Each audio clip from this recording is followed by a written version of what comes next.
Hello students, welcome to the next lecture of the probability distribution. In the last lecture we had seen the distribution, the types of probability distribution, where we had divided the probability distribution into discrete and continuous distributions. In the discrete distribution we were talking about we had seen the binomial and Poisson distribution. So today we will discuss some questions on the binomial and probability distribution. So let's revise once what was the formula for the binomial distribution, if you remember. So this is the NCR p to the power r dot q to the power n minus r, where n is the total number of observations or total number of operations. R is the number of selected operations or favorable cases. P is the probability of success, and Q is the probability of failure. So just by seeing this formula, and yes, we are aware about that 1 minus P is equal to Q. So let's see a few questions based on the binomial distribution. Find the probability of getting 4 heads in 6 tosses of a coin, in a fair coin. So we need to find out the probability of getting 4 heads in 6 tosses of a fair coin. So we know that a coin has two sides, a head and a tail. So the probability of getting head is obviously 1 upon 2. This is 1 upon 2. And probability of not getting a head is also 1 upon 2. We can also find it by the method 1 minus P. The total number of tosses has been given as 6, and from those 6 we need only 4 heads. So the favorable or the selected values is r, that is 4. So now we can apply NCR p to the power r q to the power n minus r, and with the help of the calculation we can see that the result is 15 upon 64. So this is the final probability by the help of the binomial distribution. Let's see some more examples. Let's talk about this. If on an average one ship in every 10 is wrecked, find the probability that out of 5 ships expected to arrive, 4 at least will arrive safely. So you can read the question again. So let's talk about the solution.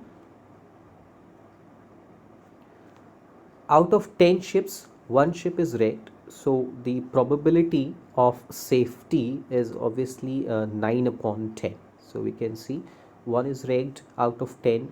So the probability of safely receiving is 9 upon 10. Then the probability, so we wish to find out that at least 4 will arrive safely.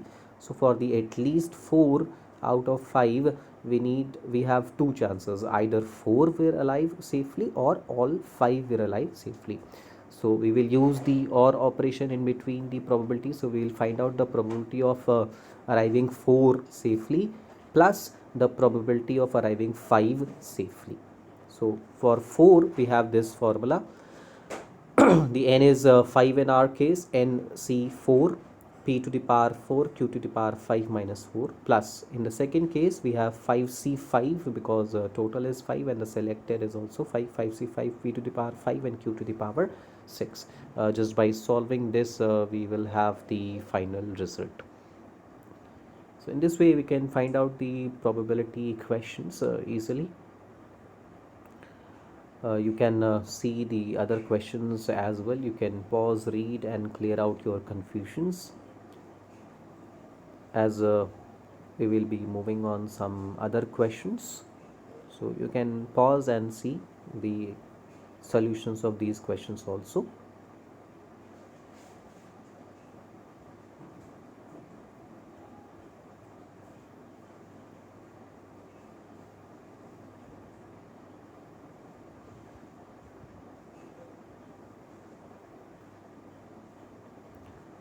In the last lecture we had already seen some more formulas, that is of the binomial distribution.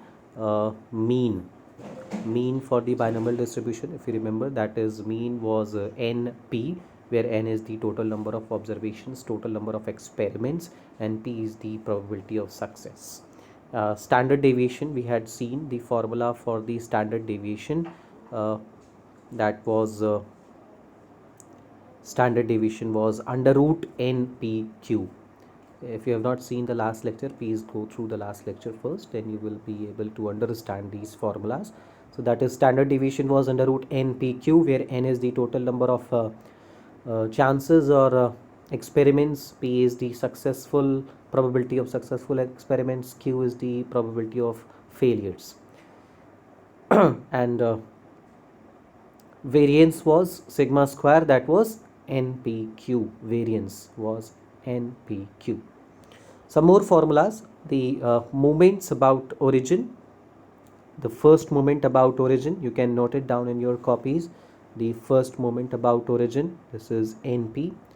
If you want to know what we mean by the first moment, please go to the video where we had discussed about moments and moment generating functions before kurtosis.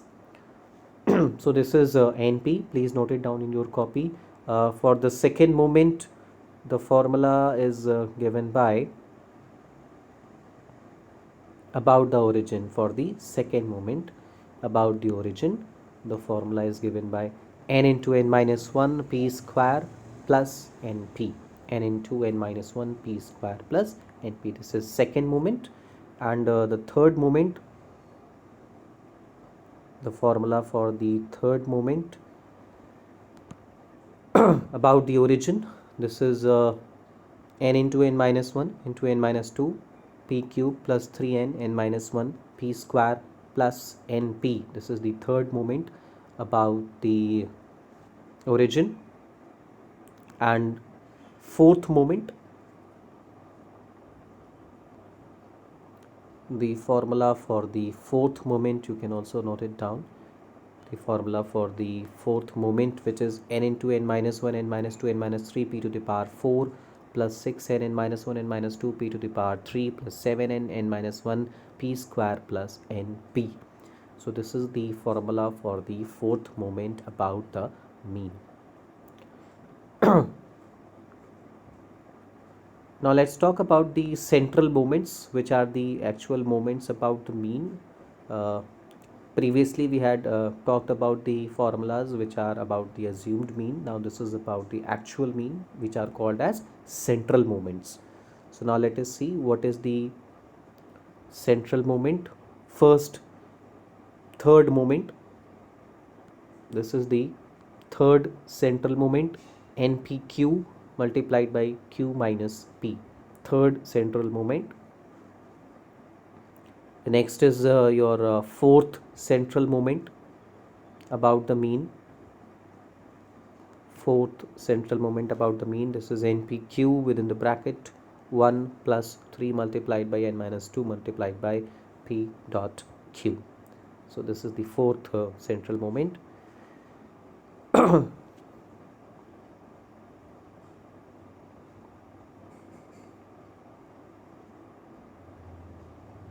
Now let's see some examples based on the standard deviation and mean.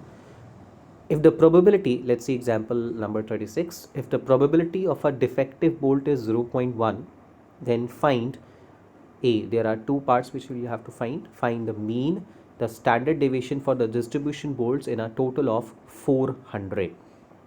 So where the total is being given as 400, so we know the n is 400. And we can see that the probability of a defective bolt is 0.1, so p will be 0.1. According to the formula, the mean will be np, that is 400 into 0.1, this is 40. And standard deviation is under root npq, so we have into 400 cross 0.1 q can be calculated by the formula q is equal to 1 minus p. So this is 1 minus 0.1. So finally it is coming 6. We can also find out the variance where this is equal to npq. We do not need to calculate the root, so this is 36, that will be 36. Another question, a dice is tossed thrice, a success is getting 1 or 6 on a toss. Now find the mean and variance of the number of success. So we have to find out the mean and variance of the success. So we need to find the probability of getting 1 or 6 on a dice. So the probability of getting 1 or 6 on a dice, so we have the total number of tosses on a one toss. So we have all the 6 options. So 2 upon 6, so 2 upon 6 will be 1 upon 3. Why 2 upon 6? Because the favorable cases for 1 and for 6, for 1 there will be one favorable case, for 6 there will be one favorable case. Total favorable cases are 2 and total cases in a dice are 6. So this is 2 upon 6, that is 1 upon 3. Now the dice has been tossed thrice, so n is equal to 3. As we can see, the success probability is 1 upon 3. So the probability of failure, that is q, will be 2 upon 3. So as we know that q, this is q is always 1 minus p. So q is 2 upon 3. So we'll apply the formulas. As we know that the mean is n into p, so this is 1, and the variance is n, p and q, this is 2 upon 3. We could also calculate the standard deviation also. So that's it for the lecture. In the next lecture we will see some questions on the Poisson distribution, and the third we'll talk about normal distribution also.